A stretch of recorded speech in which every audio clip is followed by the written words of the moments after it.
ان کی پیشانیوں پر ایک محراب بن جاتا ہے.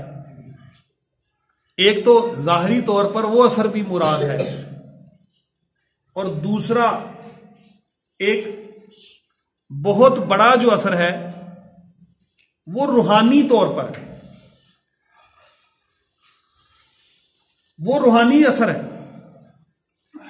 نیک انسان کی نیکی اس کے چہرے سے ظاہر ہو جاتی ہے، وہ ایک روحانیت ہے. اور آپ یقین کیجئے اس میں انسان کے اپنے اس رنگ کا، جو چہروں کا رنگ ہے نا، اس کا کوئی عمل دخل نہیں ہے. روحانیت ایک اور چیز. ایسا نہیں ہے کہ کوئی عام جو رائے آتی ہے جی کہ جو بہت سفید رنگت کا مالک ہوگا نا وہی اسی کا چہرہ بڑا چمکدار. ایسی جب کبھی بات ذہن میں آئے تو حضرت بلال حبشی رضی اللہ تعالیٰ عنہ کا تصور دل میں لے آیا کرے، سبحان اللہ، ذرا دیکھا کرے آقا کے غلاموں کی شان کیا ہے. تو اس سے قطعاً کوئی تعلق نہیں کہ انسان کی رنگت کیسی ہے، یہ اللہ نے بنائی ہے.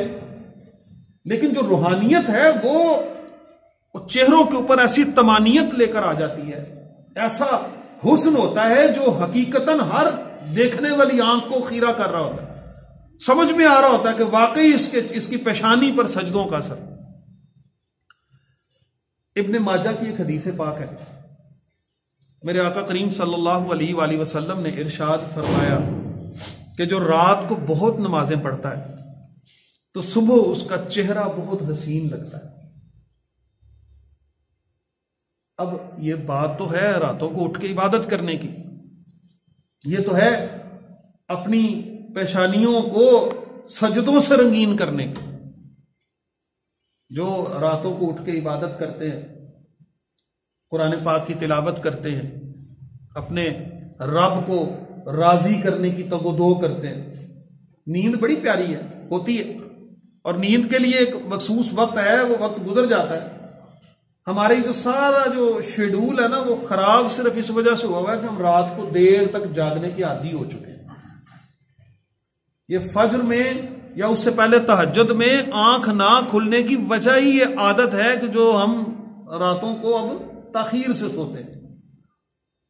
اگر اسلامی طریقوں کے مطابق زندگی بسر کریں تو بڑی آسانی ہے. عشاء کی نماز پڑھیں. آج کل عشاء کی نماز 6:45 بجے عشاء ہو جاتی ہے، اور اصولاً اس سے پہلے ہمیں کھانا کھا لینا چاہیے تاکہ اس کھانے کو ہضم کرنے کے لیے ہمیں زیادہ تگ و دو نہ کرنی پڑے، اور نماز پڑھیں تو کھانا ہضم ہو جائے. کھانا ہضم ہوا ہو، نماز نے اور حشاش بشاش کر دیا، اور اسی نماز کو گواہی بناتے ہوئے رات کو سو جائیں کہ دیکھو اللہ تیری عبادت کرتے ہوئے، تیرا نام لیتے ہوئے یہ بندہ اب سونے لگا، اور اس نیت سے سونے لگا کہ صبح جلدی اٹھ کے پھر تیری عبادت کرے، تو مشکلات نہیں رہتی. آپ عادت بنا کے دیکھیں، آپ عادت بنا کے دیکھیں، آپ تہجد کے وقت سوئے رہ ہی نہیں سکتے. ہو ہی نہیں سکتا کہ فجر میں آپ کی آنکھ نہ کھلے، تہجد میں آپ اٹھ کے بیٹھ نہ جائیں. اللہ تعالیٰ حاج صاحب کو زندگی تندرستی دے. ان کی میں تہجد کی اذان جو ہے نا وہ روز سن رہا تھا ماشاءاللہ، اور ان کے لیے میں اس وقت حقیقتاً میں آج جامع پہ میرے منہ سے بات نکل گئی، ان کے لیے میرے دل سے خود بخود دعا نکل رہی ہوتی کہ پورے محلے کو، بستی کو جگانے کا ایک بہترین ایک جو ہے وہ کوشش ہے، ان کا طریقہ ہے. ان کا دل کرتا ہے کہ سارا محلہ، ساری بستی جو ہے وہ ادھر آ جائے.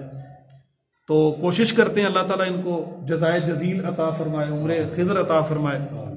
تو کیسے کوئی سو سکتا ہے جس کے، وہ کہتے ہیں نا کہ جب آنکھ لگی ہو تو پھر آنکھ نہیں لگتی، جب ادھر آنکھ لگ جائے پھر آنکھ نہیں لگتی. تو جب راتیں عبادت سے معمور ہوں گی، اللہ کے ذکر سے سرشار ہوں گی، جب عبادتیں راتیں سجی ہوں گی اللہ کی عبادتوں سے، تو پھر چہرے کیوں نہ سجیں گے؟ پھر چہروں پر رونق کیوں نہ آئے گی؟ پھر چہروں سے حسن کیوں نہ ٹپکے گا؟ تو اگر خدا نہ خواستہ راتیں گزار دیں خرافات میں، دنیا داری کی محفلوں میں، دنیا داری کے کام کاج میں، اور فضولیات اور لغویات میں، اور بہودہ قسم کی غیر اخلاقی چیزوں میں، تو پھر ظاہری بات ہے وہ اثرات بھی نظر آتے ہیں. نبی پاک صلی اللہ علیہ وآلہ وسلم کا صدقہ ہے، آپ صلی اللہ علیہ وسلم کے طفیل، آپ کے وسیلے سے اب شکلیں نہیں بدلتی، اب اس طرح سے شکلیں تو نہیں بدلتی جیسے پچھلی قوموں کی شکلیں بدل جاتی تھیں، لیکن وہ نیکی کے اثرات اور اس کے آثار چہروں پر نظر ضرور آتے ہیں، اور برائیوں کی قباحتیں اور برائیوں کی تحریریں وہ ماتھے پہ لکھی ہوئی نظر آ رہی ہوتی، وہ چہروں سے معصومیت ختم کر دیتی، برائی اور بدی چہروں پر سے معصومیت ختم کر دیتی، اور نیکی اور اچھائی چہروں کو سجا دیتی۔ تو فرمایا کہ جو رات کو بہت نمازیں پڑھتا ہے، نفل کی کثرت کرتا ہے، تو صبح اس کا چہرہ بڑا حسین ہوتا ہے۔ اور پھر مسند احمد میں حضرت ابو ہریرہ رضی اللہ تعالیٰ عنہ سے روایت، یہ بھی بڑی پیاری حدیث ہے، فرمایا کہ اللہ تبارک و تعالیٰ جب جہنم سے ان لوگوں کو، صاحب ایمان لوگوں کو آزاد کرے گا جو خدا نہ خواستہ اپنی کسی وجہ سے جہنم میں جا چکے ہوں گے، تو کہا جائے گا فرشتوں سے کہ جائیں اور جس کے دل میں بھی کلمہ ہے نا، جس نے کلمہ ادا کیا اس کو نکال لیں۔ تو جب ان کو نکالا جائے گا، جب وہ فرشتے جائیں گے تو وہ ان لوگوں کو جن کو نکالنا ہوگا ان کی پیشانیوں پر سجدوں کے نشانوں سے ہی پہچانے جائیں گے، اسی سے پہچان کر لے کر آئیں گے۔ اب یہ ذرا بڑی قابل غور بات ہے، ایک طرف تو یہ بڑی بات ہمیں سمجھ میں آ رہی ہے کہ وہ پیشانیوں پر سجدے کے نشان قائم رہیں گے۔ ابو ہریرہ رضی اللہ تعالیٰ عنہ کی روایت ہے، آقا کریم صلی اللہ علیہ وسلم نے ارشاد فرمایا کہ اللہ نے سجدے کے نشانوں کو جلانے سے آگ کو منع فرما دیا، آگ پر حرام کر دیا ہے کہ سجدوں کے نشان کو وہ نہیں کھائے گی، وہ قائم رہیں گے۔ لیکن دوسری طرف ایک بہت بڑی وعید بھی تو ہے، دوسری طرف ایک بڑی سخت فکر والی بات بھی تو ہے کہ ماتھے پر سجدوں کے نشان بھی ہوں گے اور پھر جہنم میں ہوں گے۔ استغفر اللہ۔ ان کو نکالا جائے گا جہنم سے، ایمان کی وجہ سے نکالا جائے گا، لیکن رگڑا تو لگ جائے گا، سجدوں کے نشان پیشانی پر موجود ہوں گے اور پھر جہنم میں ہوں گے۔ استغفر اللہ ثم استغفر اللہ، یہ بات قابل غور ہے۔ تو پھر ہمیں چاہیے کہ ہم صرف اور صرف اس محراب کے لیے، ماتھے پر نشان کے لیے محنت نہ کریں، کیونکہ اس میں دکھاوا آتا ہے۔ جب دکھاوے سے بھی نماز پڑھی جائے تو محراب تو اس پہ بھی بن جاتا ہے۔ ریاکاری، دکھاوا یا تیز نماز کو ادا کرنا، اس کے ارکان پورے نہ کرنا، یا نماز برائی اور بے حیائی سے روکتی ہے تو نمازیں بھی پڑھتے جا رہے ہیں، برائی بے حیائی کے کام بھی کرتے جا رہے ہیں، تو اس کا مطلب ہے کہ پھر ہمیں نمازوں میں ہمارے وہ تاثیر نہیں ہے جو ہمیں ملنی چاہیے، اس کے روحانی اثرات ہمیں ابھی نہیں مل رہے۔ تو اس طرح یہ دونوں طریقوں سے ذرا اس حدیث کو سمجھنے کی ضرورت ہے۔ اور پھر آگے جو قرآن پاک میں اللہ تعالیٰ نے ارشاد فرمایا صحابہ کرام رضوان اللہ تعالیٰ علیہ مجمعین کے بارے میں، ایک تو یہ میں نے بات ارشاد کی کہ کافروں کے لیے بڑے شدید ہوتے ہیں اور آپس میں بڑے رحم دل ہوتے ہیں۔ شدت کی بات یہ ہے کہ حضرت ابو بکر صدیق رضی اللہ تعالیٰ عنہ ایک جنگ کے بعد، آپ کے بیٹے اس وقت آپ نے اسلام قبول نہیں کیا تھا، جنگ میں وہ کافروں کی طرف سے لڑ رہے تھے، بعد میں انہوں نے اسلام قبول کر لیا، بیٹھے تھے تو بات چھڑ گئی اس جنگ کی، کھانا کھا رہے تھے تو بیٹے نے کہا کہ ابا جان آپ کو پتا ہے 3 دفعہ آپ میری تلوار کے نیچے آئے تھے، لیکن میں نے آپ پہ وار نہیں کیا۔ ظاہر ہے وار وہ کیسے کرتا، 3 دفعہ آپ میری تلوار کے نیچے آئے۔ وہ کیا جنگیں تھیں آپ یقین کریں، اور سوچیں ذرا وہ کیسی تھیں کہ جہاں باپ ایک طرف ہے اور بیٹا ایک طرف، بیٹا ایک طرف ادھر اسلام کی طرف سے لڑا تو آگے سامنے باپ آ گیا۔ ایک لمحے کے لیے بندہ ذرا سچویشن غور کرے، اسلام میں کیسی کیسی آزمائشیں بھی آئی ہیں۔ آج ہمیں کوئی باہر سے بندہ آ جائے نا تو اپنے محلے دار کا، تو ہمیں پہلی دفعہ ایک دم ذہن میں یہ خیال آتا ہے ہم نے تو محلے دار کا ساتھ دینا ہے، وہ حق پہ ہے نہیں ہے، ہم کہیں گے ہم اس کا ساتھ دیں گے، یا بڑی ساری باتیں ذہن میں کئی سچویشنز کے ساتھ آ جائیں تو ہم ایک دم سے ایک پلہ مل لیتے ہیں کہ یار یہ نہ اس سے آگے تو ہم بات نہیں کر سکتے. ادھر ایک طرف سامنے باپ ہے تو دوسری طرف بیٹا ہے، تو کہنے لگا کہ ابا جان 3 مرتبہ میری تلوار کے نیچے آئے تو میں نے وار نہیں کیا. حضرت ابو بکر صدیق رضی اللہ تعالیٰ عنہ نے ایسی نوالا چھوڑا اور شدت جلال سے چہرہ سرخ ہو گیا اور کہا تم یہ بات کرتے ہو، اگر تم ایک دفعہ میری تلوار کے نیچے آتے میں تیرے اتنے ٹکڑے کرتا کہ میں خود بھی نہ گن سکتا. میں اسلام کے لیے لڑ رہا تھا. بیٹا کیا چیز ہے؟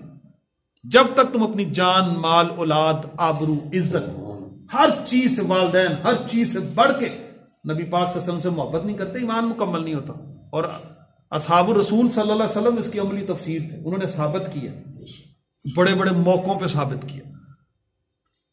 تو ایک تو یہ، اور دوسرا جب رحم دلی کی بات آتی ہے، جب رحم دلی کرنی ہے تو پھر جو کچھ بھی ہے وہ اسلام کی خاطر لٹا دیا، وہ آپس میں سب نے تقسیم کر لیا. نہ ادھر مال کی ہوس ہے، نہ زر کی لالچ ہے، جو کچھ بھی ہے وہ اسلام کی راہ میں قربان ہے. بڑی سے بڑی خطا بھی معاف کر رہے ہیں، بڑی سے بڑی غلطی پہ بھی درگزر کر رہے ہیں، آپس میں رحم دل ہیں. لیکن جب جہاد کی باری آتی ہے تو پھر پیچھے نہیں ہٹتے، پھر جان قربان کرنے سے دریغ نہیں کرتے. اور پھر آگے کہا کہ ذالک مثلہم فی التوراۃ و مثلہم فی الانجیل، اور یہ وہ مثالیں ہیں جو انجیل میں بھی ہیں اور اس میں تورات میں بھی. یعنی نبی پاک صلی اللہ علیہ وسلم کے صحابہ کی مثالیں اللہ تبارک و تعالیٰ نے تورات میں بھی نازل کی، اور تورات کے عالم بھی یہ بتاتے تھے کہ نبی پاک صلی اللہ علیہ وسلم کی علامتوں میں سے، نشانیوں میں سے ایک نشانی آپ کے اصحاب تھے، اور وہ اصحاب میں تورات میں لکھا تھا کہ پہلے وہ بہت کم ہوں گے پھر بہت زیادہ ہو جائیں گے. اور وہ مثال اللہ نے قرآن میں آگے پھر نازل فرمائی اور کہا کَزَرْعٍ أَخْرَجَ شَطْأَهُ فَعَزَرَهُ فَاسْتَغْلَظَ فَاسْتَوَىٰ عَلَىٰ سُوقِهِ يُعْجِبُ الزُّرَّاعَ لِيَغِيظَ بِهِمُ الْكُفَّارَ. فرمایا کہ وہ بالکل ایسے کھیتی کی طرح جو بالکل بڑی پتلی، جس پر ایک کومپل چھوٹی سی اگتی ہے، پھر اس کے بعد کومپلوں سے کومپلیں نکلتی ہیں اور پھر وہ پوری کی پوری کھیتی ہری بھری ہو جاتی ہے. یہ مثال فرمائی اللہ تعالیٰ کہ پہلے تعداد میں تھوڑے ہوں گے، پہلے اکا دکا 1 2 4 5 7 لوگ ایمان لائیں گے، اصحاب بنیں گے. اس کے بعد پھر یہ قافلہ ایمان جو ہے وہ بڑھتا چلا جائے گا، اور پھر ایک وقت ایسا آئے گا کہ ایک بہت بڑی تعداد لاکھوں میں نبی پاک صلی اللہ علیہ وسلم کے اصحاب کی ہوگی. اور اب دیکھیں ذرا اس میں کیا آگے فرمایا، سوقہ یعجب الزراء لیغیظ بہم الکفار، اور لگی کھیتی والوں کو خوش کرنے، جن کا تو اس کھیتی سے تعلق تھا وہ تو خوش تھے، جن کی تو ان سے محبت تھی وہ تو خوش تھے. اور دوسری طرف کون سا طبقہ تھا، لیغیظ بہم الکفار، تاکہ کافروں کو ان کو دیکھ کے پھر غصہ آئے، جلتے رہے. حضرت عمر فاروق رضی اللہ تعالیٰ عنہ نے جب اسلام قبول کیا تو اس سے پہلے مسلمان کافروں کے خوف سے، ڈر کے حالات اس قسم کے تھے کہ چھپ کے نماز پڑھتے تھے. آپ نے فرمایا آج علی الاعلان نماز پڑھی جائے گی، آج میں دیکھتا ہوں کون آگے آتا ہے، تو کسی کی جرت نہیں تھی کوئی آتا. اسی طرح حضرت امیر حمزہ رضی اللہ تعالیٰ عنہ تو بڑے بڑے جلیل القدر صحابہ تھے، اور بڑے بڑے طاقتور تھے، بڑے بڑے کمزور بھی تھے. لیکن پھر آہستہ آہستہ جب تعداد بڑھتی چلی جا رہی تھی، اسلام پھیلتا چلا جا رہا تھا، تو کافروں کو پھر اسی بات سے بڑی تنگی تھی، بڑی تکلیف تھی کہ یہ ہمارے ساتھ ہو کیا رہا ہے، اب تو ہماری چال بھی کوئی کامیاب نہیں ہوتی، اب تو ہم اس طرح نبی پاک صلی اللہ علیہ وسلم کو ایذا اور تکلیف بھی نہیں دے سکتے. تو یہ ان کے لیے ایک بڑی تکلیف دہ بات تھی. بخاری شریف میں 3673 نمبر پر ایک حدیث مبارکہ آئی. آقا کریم صلی اللہ علیہ وآلہ وسلم کا ارشاد، لا تسبوا اصحابی، لا تسبوا اصحابی فلو ان احدکم انفق مثل احد ذهبا ما بلغ متحدہم ولا نصیفا، فرمایا کہ لا تسبوا اصحابی، میرے صحابی کو برا بلا مت کہو، کوئی برا بلا مت کہے. فلو ان احدکم انفق مثل احد ذهبا، اگر کوئی احد پہاڑ کے برابر بھی سونا خیرات کرے، احد پہاڑ کے برابر کوئی سونا خیرات کرے، ذرا تصور میں لائیے گا، احد پہاڑ کے برابر کسی نے اللہ کی راہ میں سونا خیرات کیا، ما بلغ مد احدہم ولا نصیفا، تو وہ ایک مٹھی بھر جوں، مد کہتے ہیں، ایک کسی تفسیر میں کلو لکھا ہے، کسی میں کلو سے تھوڑی سی زیادہ مقدار ہے اناج کی، اور میرا کوئی صحابی اگر ایک مد اناج اللہ کی راہ میں خیرات کرتا تو یہ احد پہاڑ جتنا سونا تمہارا ان تک نہیں پہنچ سکتا. یہ ذرا موازنہ کر کے دیکھیں عمل کے ثواب کا، کہ اگر نبی پاک صلی اللہ علیہ وسلم فرماتے ہیں میرا صحابی احد پہاڑ کے برابر، جو کوئی امتی کوئی احد پہاڑ کے برابر سونا خیرات کرے، اور میرا ایک کوئی صحابی ایک مٹھی بھر جوں خیرات کر دے، ایک مد اناج خیرات کر دے، بلکہ فرمایا ولا نصیفا، اس کے نصف کو بھی نہیں پہنچتا، آدھ کو بھی نہیں پہنچتا، آدھے کلو کو بھی نہیں پہنچتا. یہ آپس میں برابر نہیں ہو سکتے، کیونکہ نبی پاک صلی اللہ علیہ وسلم کے صحابہ کا جو مقام ہے، بڑے سے بڑے اولیاء اللہ بھی اکٹھے ہو جائیں تو کسی صحابی کے مقام تک نہیں پہنچ سکتے. اور پھر ان کا عشق اور محبت آقا کریم صلی اللہ علیہ وسلم کے ساتھ ایسا مثالی، ایسا بے مثال اور بے نظیر، کہ جب کبھی ایک واقعہ آتا ہے کہ ایک کافروں کا ایک سفیر جو تھا نا نبی پاک صلی اللہ علیہ وسلم کے پاس آیا دیکھنے، تو جب اس نے صحابہ کو اطاعت کرتے دیکھی نا تو وہ واپس گیا اور کہنے لگا کن سے لڑنے لگے، میں نے تو کیسر و کسرا کے بادشاہوں کو بھی دیکھا ہے، ادھر بھی یہ معاملہ نہیں، بادشاہ تو ہزاروں کی تعداد میں لوگوں سے اپنی اطاعت کرا رہے ہوتے ہیں، یہ معاملہ نہیں ہے. آقا کریم صلی اللہ علیہ وآلہ وسلم کو تکلیف دینے کا تم سوچ رہے ہو، تم مسلمانوں کے نبی کو تکلیف دینے کا سوچ رہے ہو، میں نے ان کے ساتھیوں کو دیکھا ہے، وہ تو نبی پاک صلی اللہ علیہ وسلم کے وضو والا پانی بھی نیچے نہیں گرنے دیتے، پکڑ کے چہروں پہ مال لیتے ہیں. وہ تو میرے آقا کریم صلی اللہ علیہ وسلم کے لعاب مبارک کو بھی شفا سمجھتے ہیں. کن سے لڑنے لگے ہو؟ اور حضرت زید رضی اللہ تعالی عنہ کے حوالے سے ایک روایت آتی ہے کہ وہ فرماتے ہیں کہ ابو سفیان اس وقت انہوں نے اسلام قبول نہیں کیا تھا، تو انہوں نے سولی پر آپ کو جو ہے نا وہ ان کو چڑھا دیا اور سزا دینے لگے، ان کو سزا دینے لگے. تو ابو سفیان نے نا اس وقت جیسے کوئی کسی کو بے بس کر کے اس وقت پوچھتا ہے تو کہنے لگے اچھا تم اس طرح، تمہیں میں نے سولی پہ لٹکایا ہوا ہے، تو اگر اس وقت تمہاری جگہ محمد صلی اللہ علیہ وسلم ہوتے، اگر تمہاری جگہ وہ ہوتے تو تمہیں کیسا لگتا کہ تمہاری جان چھوٹ جاتی؟ تم تو اپنے خاندان والوں کے پاس، اپنے گھر والوں کے پاس ہوتے، تمہاری جگہ وہ ہوتے. تو وہ اسی حالت میں کہتے خدا کی قسم تم تو یہ بات کرتے ہو، نبی پاک صلی اللہ علیہ وسلم کو اگر ذرا سا کانٹا بھی چبھ جائے، کانٹا بھی چبھ جائے تو میں کیسے گوارا کر سکتا ہوں کہ میں اپنے گھر میں رہوں گا، میں تو ساری زندگی ساری اپنی ہر چیز قربان کر. ابو سفیان اس وقت یہ بول پڑے، کہنے لگے بڑے بڑے محبت کرنے والے دیکھے ہیں لیکن نبی پاک صلی اللہ علیہ وسلم سے عشق کرنے والے، محبت کرنے والے ان کے اصحاب نرالے. اور آپ دیکھیں ذرا ایک حدیث مبارکہ ہے، یہ بھی ترمذی شریف کی سیاہ ستہ کی حدیث ہے، 3826 نمبر حدیث. میرے اصحاب کے متعلق اللہ سے ڈرا کرو، اللہ سے ڈرو، کیونکہ جس نے ان سے محبت کی اس نے میری وجہ سے کی، جس نے ان سے بغض رکھا میری وجہ سے رکھا. میرے سے بغض ہے تب بغض کر رہے ہو، محبت کرنی ہے تو میری وجہ سے کرنی ہے.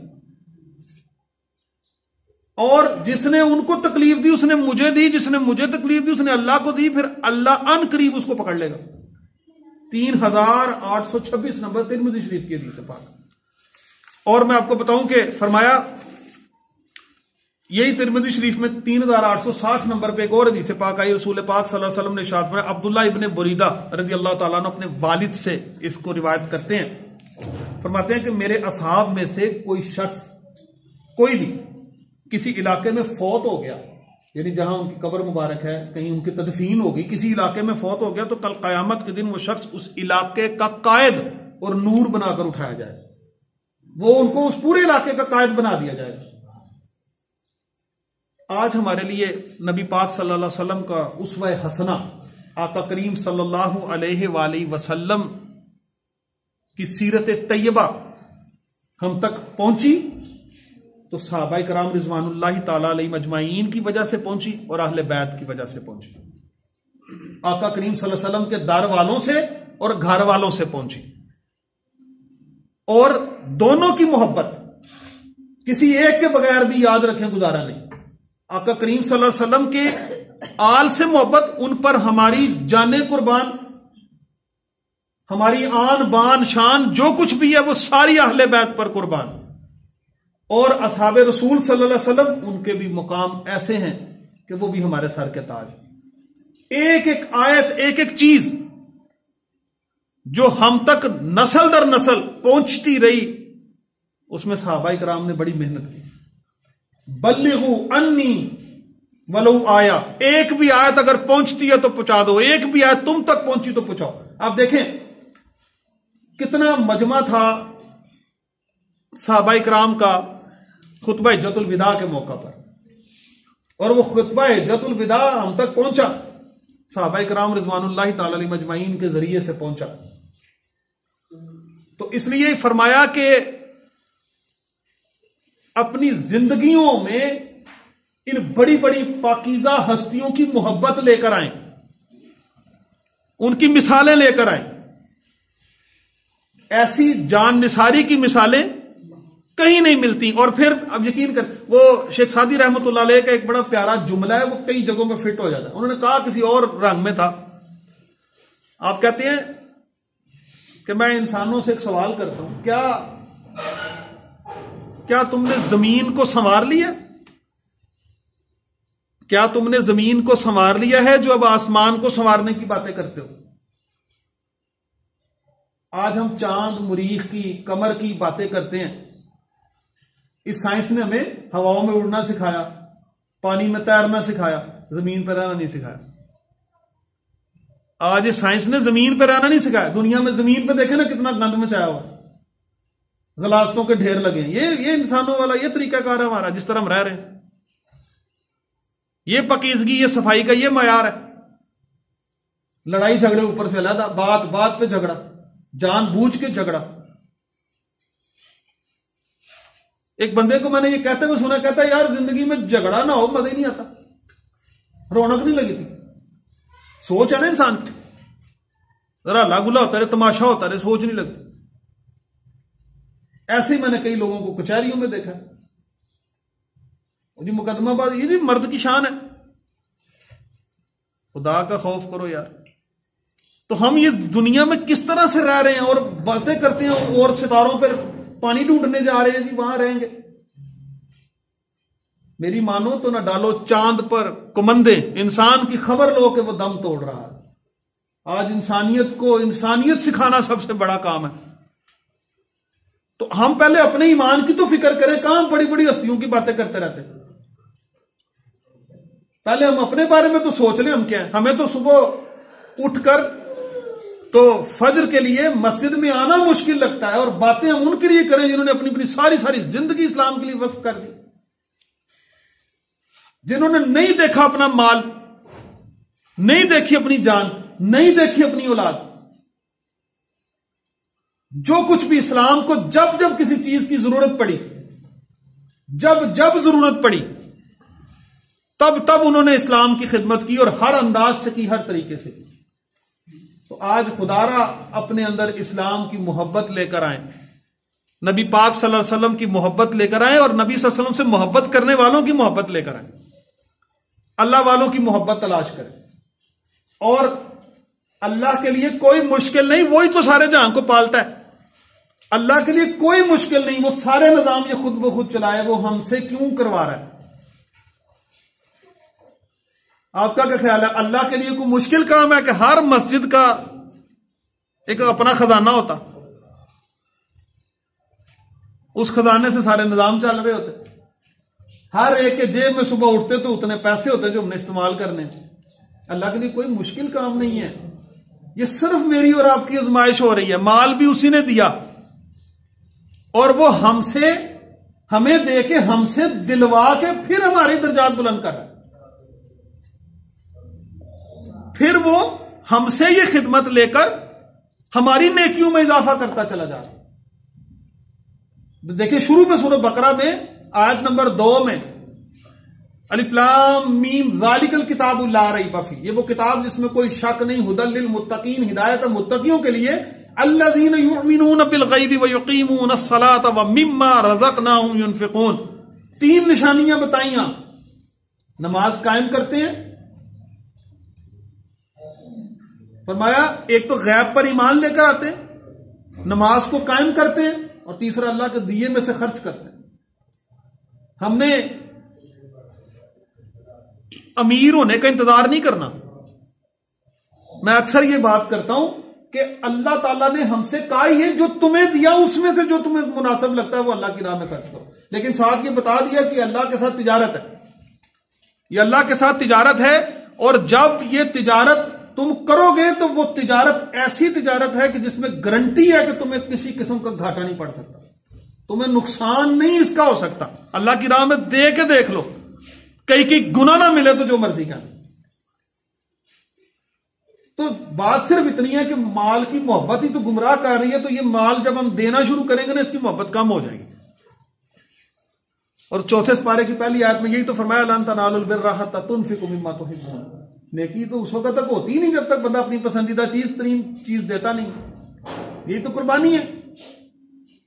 ہم اگر کوئی ایسی چیز جو زائد ہے، جو ہمارے کام کی نہیں ہے، ہم تو وہ دیتے کسی پر احسان جتلا دیتے ہیں،